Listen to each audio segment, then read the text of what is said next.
है oxygen family और कैल्कोजेन family. आप सभी स्टूडेंट को बता दें कि ऑक्सीजन फैमिली के अंतर्गत में 5 elements oxygen, sulphur, selenium, tellurium और पोलोनियम, ये 5 elements oxygen, sulphur, selenium, tellurium, polonium आते हैं, जिसका कॉन्फ़िगरेशन आप देख सकते हैं। डायरेक्ट चलते हैं इसके आउटर कॉन्फ़िगरेशन पर। 2s2 2p4, 3s2 3p4, 4s2 4p4, सभी का आउटर कॉन्फ़िगरेशन देखने से पता चलता है इन सभी के आउटर ऑर्बिट का कॉन्फ़िगरेशन NH2np4 है। इट मींस इसके आउटर ऑर्बिट में कुल इलेक्ट्रॉन की संख्या 6 है। और जैसा कि आप s और p ब्लॉक के एलिमेंट के लिए एक रूल जानते हैं वैलेंसी निकालने का कि 8 में से 6 घटाएंगे और अब इसका वैलेंसी आ गया 2। तो इसकी वैलेंसी 2, इसके आउटर ऑर्बिट में वैलेंस इलेक्ट्रॉन 6 और इस सभी का जनरल कॉन्फ़िगरेशन NH2np4 है। आपको बता दें कि इस ऑक्सीजन फैमिली को कैल्कोजेन फैमिली, कैल्कोजेन भी कहा जाता है। कैल्को का मतलब ओर्स और जेन का मतलब जनरेट। कैल्कोजेन का पूरा मीनिंग हो गया ओर्स जनरेट करने वाला फैमिली। ओर्स आप सभी स्टूडेंट पढ़े हैं, जैसे कॉपर पाइराइट्स एक सल्फाइड ओर्स है कॉपर का, CuFeS2। तो वास्तव में ये सल्फर का कंपाउंड है CuFeS2। आयरन का इंपॉर्टेंट ओर्स है हेमेटाइट, फॉर्मूला Fe2O3, तो वो एक ऑक्साइड ओर्स है।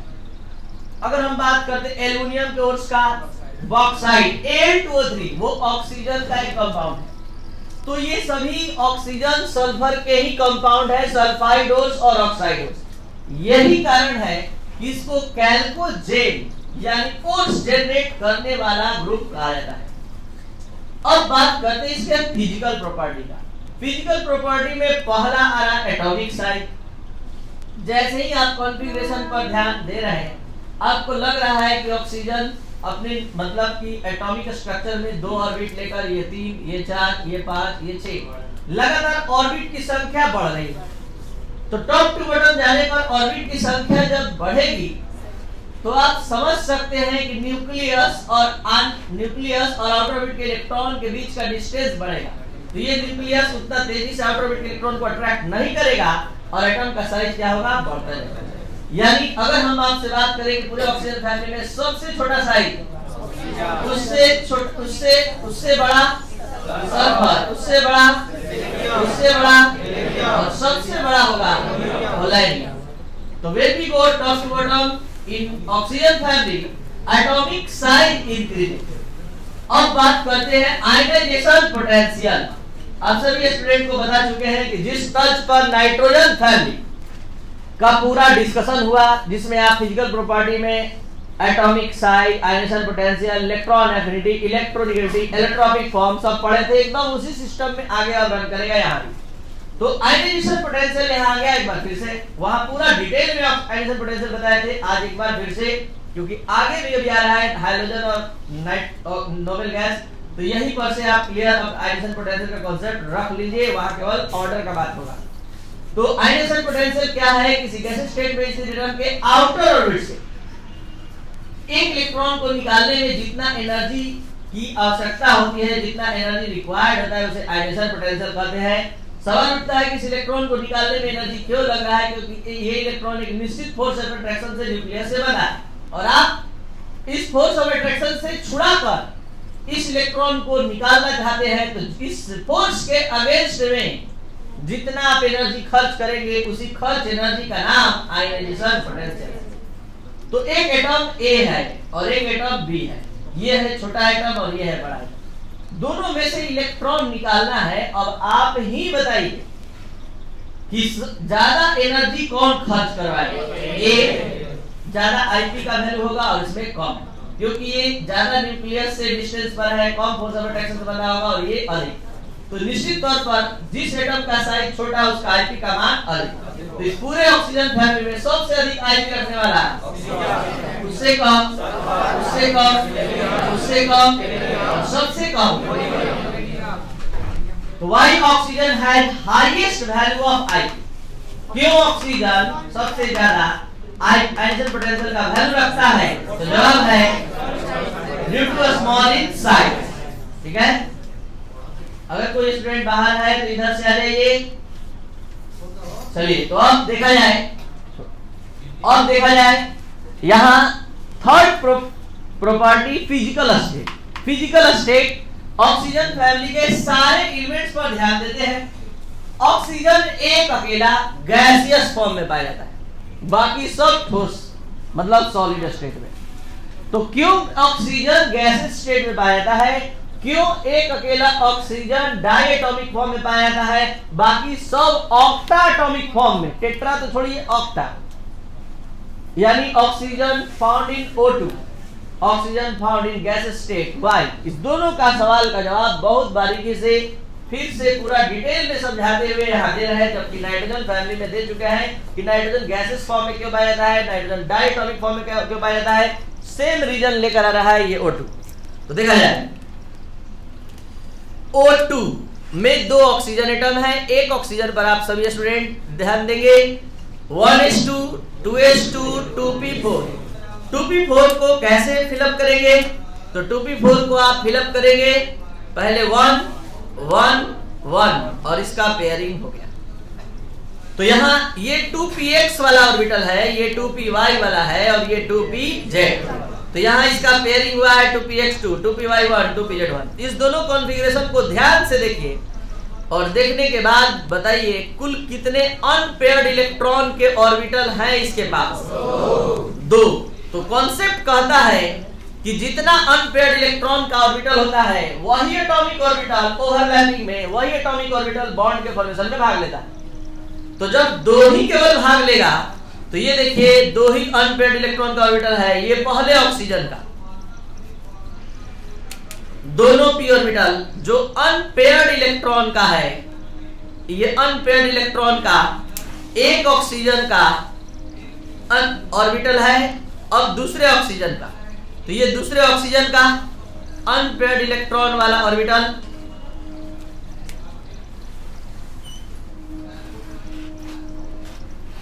अब यहां पर देखिए ये लीनियर ओवरलैपिंग कर रहा है तो यहां सिग्मा बॉन्ड, लेकिन ये लैटरल ओवरलैपिंग है तो ये पाई बॉन्ड। और आपको यहां समझना चाहिए कि ये जो पाई बॉन्ड बना है 2p ऑर्बिटल के ओवरलैपिंग से हुआ है, तो इसलिए इस बॉन्ड का नाम, इस पाई बॉन्ड का जो फॉर्मेशन हो रहा है p पाई ओवरलैपिंग से हो रहा है, यानी p पाई बॉन्ड के नाम से जाना जाता है। तो ये p पाई बॉन्ड जितना आराम से ऑक्सीजन बना ले रहा है, कारण है कि दोनों का एटॉमिक साइज बहुत छोटा है, एक दूसरे के नजदीक आ रहा है। वही काम अगर सल्फर करना चाहे तो नहीं कर सकता है, कारण उसका साइज बड़ा होता है, उसके 2 एटॉमिक ऑर्बिटल इतना नजदीक आएंगे ही नहीं कि ये ओवरलैपिंग कर पाएंगे। तो ऑक्सीजन p पाई बॉन्ड बनाने के कारण ये डाई एटॉमिक फॉर्म में पाया जाता है। आप लोग को अच्छे से पता है कि ऑक्सीजन के आउटर ऑर्बिट में 6 होता है और ये 2 इलेक्ट्रॉन का शेयरिंग करता है और ये डबल बॉन्ड बनाता है। तो आज से आप सभी स्टूडेंट इतना नॉलेज रखेंगे कि ये पहले डबल बॉन्ड में ये पहला बॉन्ड सिग्मा बॉन्ड है और दूसरा, पहला बॉन्ड लीनियर ओवरलैपिंग से बना है और दूसरा लैटरल ओवरलैपिंग से, और ये p पाई बॉन्ड है। इसी p पाई बॉन्ड के कारण 2 ऑक्सीजन एटम एक दूसरे से जुड़कर O2 डाई एटॉमिक फॉर्म में पाया जाता है। ये 2 ऑक्सीजन गैसेस फॉर्म में O2 के फॉर्म में पाया जाता है। तो ये फास्फोरस की सल्फर एसिड के रूप में ACH के फॉर्म में और T8 के फॉर्म में पाया जाता है। तो यहाँ हम बता रहे थे फिलहाल फिजिकल स्टेट। तो फिजिकल स्टेट में ऑक्सीजन केवल गैसेस फॉर्म में, बाकी सब सॉलिड फॉर्म। मॉलिक्यूलर स्टेट, तो मॉलिक्यूलर स्टेट में ऑक्सीजन केवल डायटोमिक फॉर्म में, बाकी सब ऑक्टाटॉमिक फॉर्म में। देख सकते हैं सल्फर का स्ट्रक्चर जो 11th क्लास में आप सभी स्टूडेंट बना चुके हैं।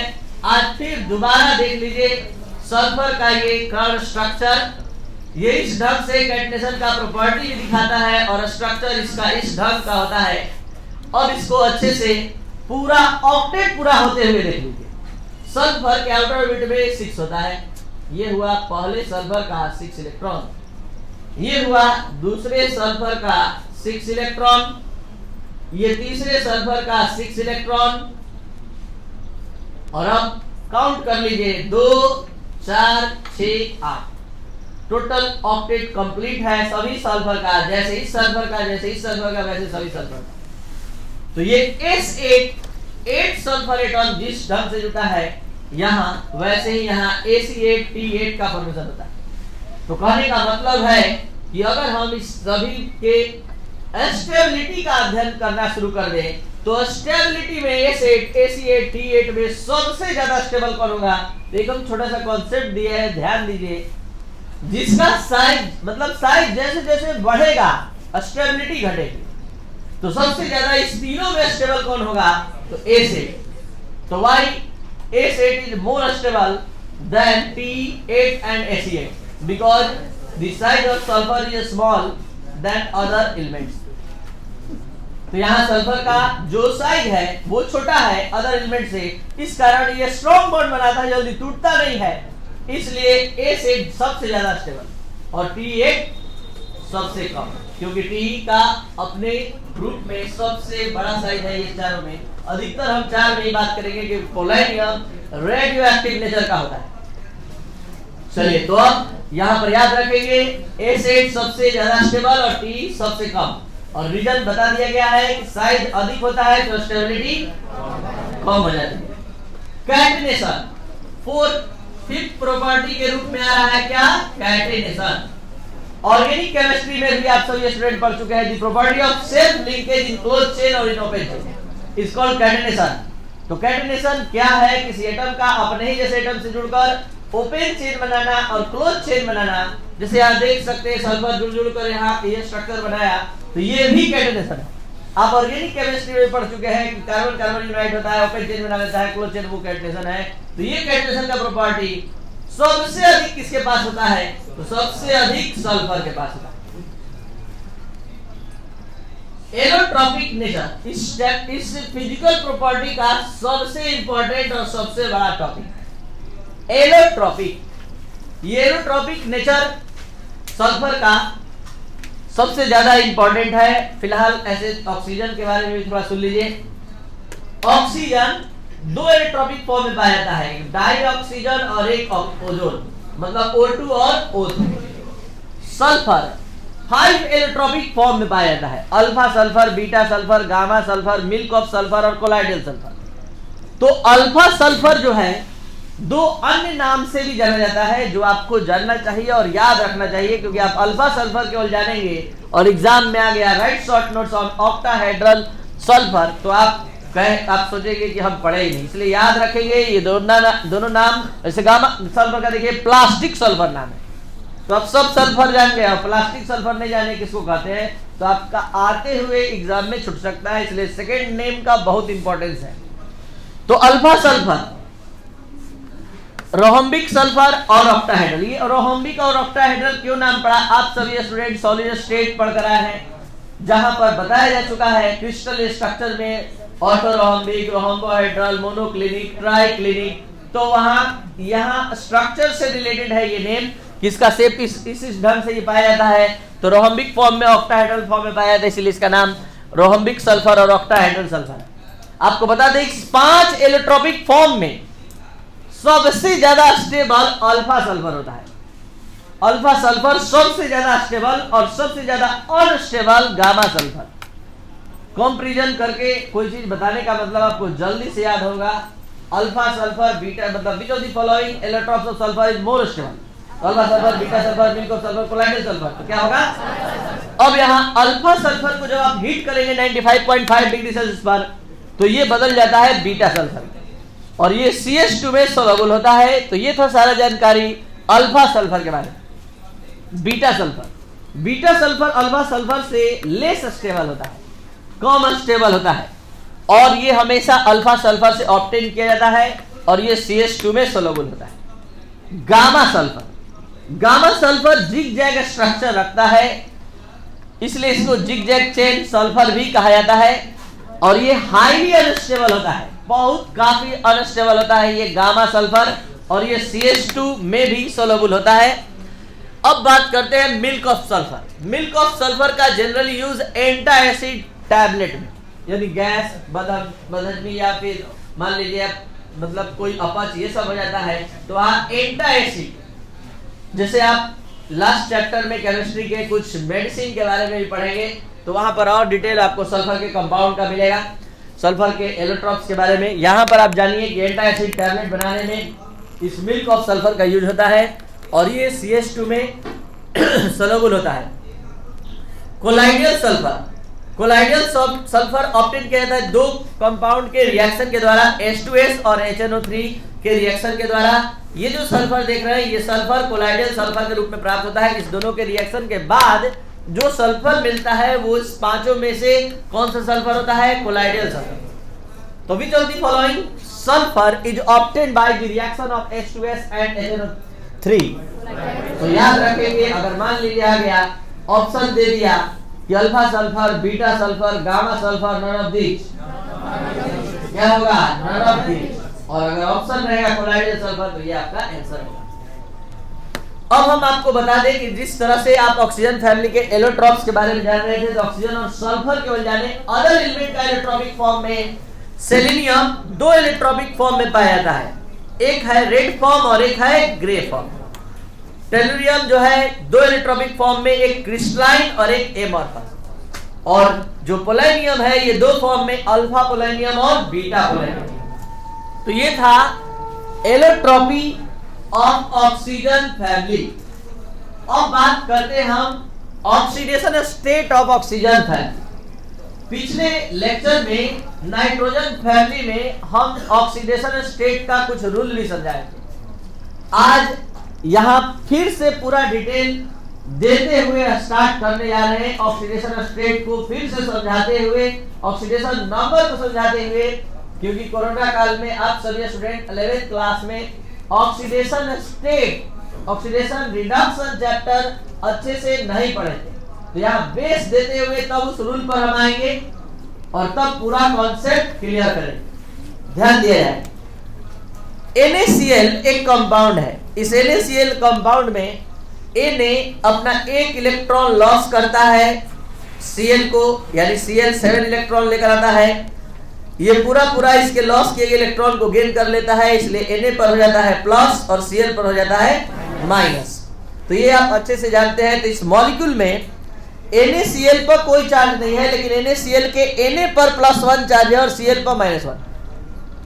इसी तरह अगर हम HCl पर बात करें, HCl मॉलिक्यूल में, तो H और Cl के बीच शेयरिंग तो हो जाता है, बॉन्ड तो बन जाता है, लेकिन ये शेयर्ड पेयर इलेक्ट्रॉन वास्तव में Cl की तरफ खींचा जाता है, लाइज हो जाता है ये इलेक्ट्रॉन पेयर, क्योंकि ये ज्यादा कैपेसिटी इलेक्ट्रॉन खींचने में रखता है।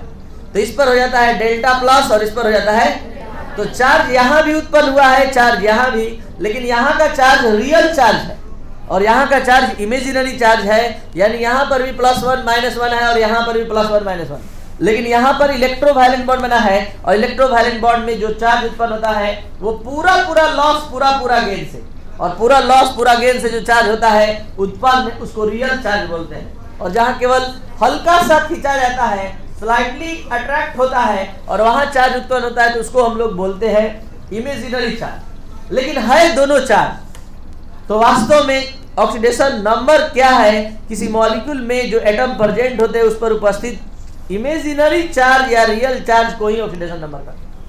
तो ऑक्सीडेशन नंबर NaCl में Na का है +1, NaCl में Cl का है -1, HCl में H का है +1, Cl का है -1, लेकिन पूरे HCl का कितना है? तो 0। तो किसी मॉलिक्यूल का ऑक्सीडेशन नंबर 0 क्यों होता है? जवाब सामने है। ऐसे भी ऑक्सीडेशन नंबर क्या है आज के बाद याद रखेंगे, चार्ज को ऑक्सीडेशन नंबर का। तो हम अगर बड़ा सा एक मॉलिक्यूल लिख दिए K2Cr2O7 का ऑक्सीडेशन नंबर बताइए, क्या कोई चार्ज है? नहीं, तो 0। लेकिन SO4 माइनस का ऑक्सीडेशन नंबर बताइए, तो -2। L+++ का ऑक्सीडेशन नंबर बताइए, +3। तो किसी आयन का ऑक्सीडेशन नंबर उस पर उपस्थित चार्ज के बराबर होता है। तो आइए ऑक्सीडेशन स्टेट से रिलेटेड एक रूल भी समझ लीजिए। रूल नंबर 11 जो हम लिखवाया करते हैं अधिकतर, मैक्सिमम ऑक्सीडेशन स्टेट और मिनिमम, मतलब मैक्सिमम ऑक्सीडेशन नंबर और मिनिमम निकालने के लिए, तो किसी भी एलिमेंट का मैक्सिमम ऑक्सीडेशन स्टेट उसके ग्रुप नंबर के इक्वल होता है। आपको बता दें कि इस पीरियोडिक टेबल में ग्रुप को दो तरह से दिखाया गया है, एक इंग्लिश नंबर में, एक रोमन नंबर में। तो रोमन नंबर में जो ग्रुप होता है वो केवल वायलेंस इलेक्ट्रॉन की संख्या के बराबर होता है, और वायलेंस इलेक्ट्रॉन कितना है? 6। तो इसका ग्रुप नंबर 6 और S और P में इलेक्ट्रॉन जाता है अंतिम में, तो उसके साथ A लगता है, तो इसका ग्रुप नंबर है 6A। तो जब ग्रुप नंबर 6A है तो अब सुन लीजिए नियम क्या है, रूल नंबर 11 का A यानी मैक्सिमम ऑक्सीडेशन नंबर का रूल कि कोई भी एलिमेंट अधिकतर ऑक्सीडेशन नंबर क्या रख सकता है। तो नियम कहता है कि किसी भी एलिमेंट का मैक्सिमम ऑक्सीडेशन नंबर उसके ग्रुप नंबर के इक्वल होता है। तो ग्रुप नंबर के इक्वल होता है, तो इस सभी का ग्रुप नंबर क्या है 6, तो इसका मैक्सिमम ऑक्सीडेशन नंबर हो गया +6 और मिनिमम ऑक्सीडेशन नंबर का रूल है ग्रुप नंबर -8। ग्रुप नंबर 6 और -8 कितना हुआ? तो ये क्या हम बता दिए, ध्यान दीजिए, दुनिया के किसी भी कंपाउंड में oxygen, sulphur, selenium, tellurium, polonium आएगा, कोई भी इसमें से आएगा तो उसका ऑक्सीडेशन नंबर का रेंज -2 से +6 के बीच होना चाहिए। अगर मान लीजिए कोई सल्फर का कंपाउंड है, वहां सल्फर का ऑक्सीडेशन नंबर निकाले और आ गया +7, कंफर्म रहिए कि आपका बनाया हुआ गलत है। +8 आ गया तो गलत है, +6 आया तो सही है, -2 आ गया तो सही है, 0 आ गया तो सही है, लेकिन -3 आ गया तो गलत है, क्योंकि इसका रेंज कहां से कहां तक है, केवल ऑक्सीजन का नहीं, पूरे ऑक्सीजन फैमिली का। अब यहाँ एक इंपॉर्टेंट कॉन्सेप्ट दिया गया है, ध्यान दिया जाए। ये इंपॉर्टेंट कॉन्सेप्ट क्या कर रहा है कि डाउन द ग्रुप, जैसे जैसे हम ग्रुप में नीचे जाते हैं एटॉमिक साइज बढ़ता है, जिसके कारण इलेक्ट्रोनेगेटिविटी का मान घटता है। तो यहाँ पर मतलब पॉजिटिव ऑक्सीडेशन स्टेट दिखाने का कैपेसिटी बढ़ता है। तो पॉजिटिव ऑक्सीडेशन स्टेट दिखाने का टेंडेंसी लगातार इंक्रीज होता जाता है डाउन द ग्रुप नीचे जाने पर, क्योंकि एटॉमिक साइज बढ़ने से इलेक्ट्रोनेगेटिविटी का मान घटता है। अब यहाँ आपको बता दें कि इस पूरे ऑक्सीजन फैमिली में सबसे इंपॉर्टेंट एलिमेंट ऑक्सीजन है। तो ऑक्सीजन का सारा डिटेल, जैसे क्लास 11th में हम बताया करते हैं ऑक्सीजन के बारे में, पूरा डिटेल यहाँ पर आपको देने जा रहे हैं। ऑक्सीजन कितना तरह का ऑक्सीडेशन स्टेट दिखा सकता है अपने कंपाउंड में ध्यान से समझ लिए रहे। ऑक्सीजन जनरली -2 ऑक्सीडेशन स्टेट रखता है, जैसे H2O एक कंपाउंड है। अब आप ही बताइए इस पूरे पीरियोडिक टेबल में सबसे ज्यादा ताकतवर कौन है इलेक्ट्रॉन खींचने में? फ्लोरीन। और दूसरा oxygen.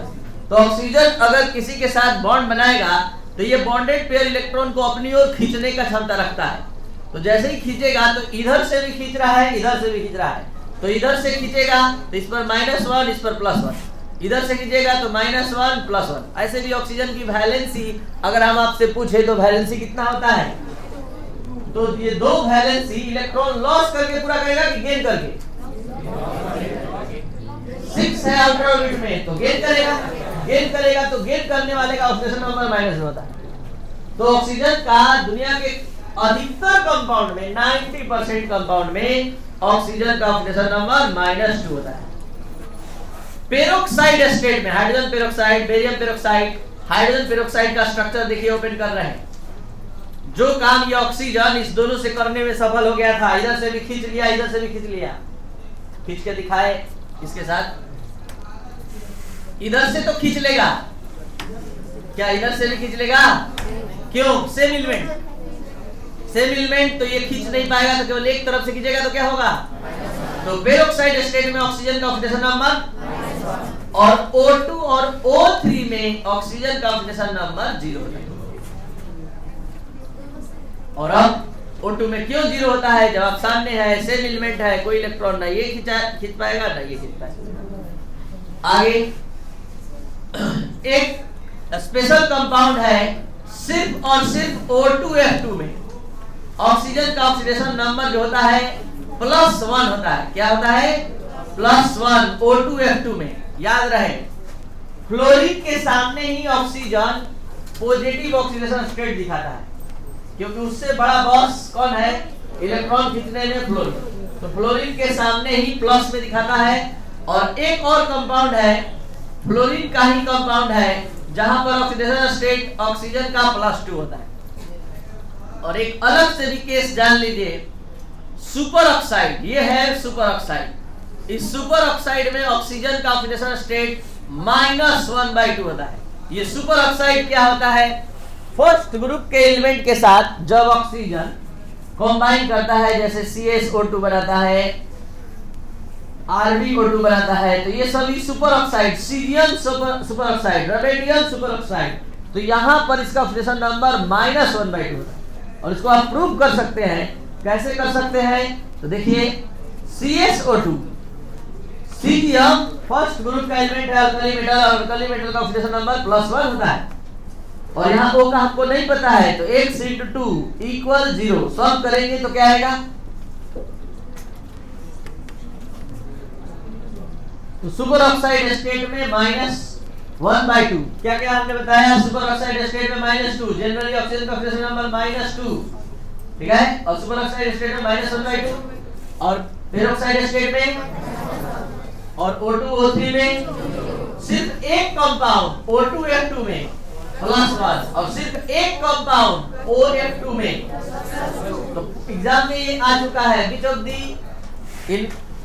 of the following compound, in which of the following compound oxygen had +1 oxidation state? O2F2, OF2, both none, तो O2F2 में +1 रखता है, और OF2 में +2 रखता है, क्योंकि दोनों ओर से फ्लोरीन उसी का इलेक्ट्रॉन खींच लेता है, तो ऑक्सीजन पर आ जाता है +2। तो ये था आपका आज का क्लास।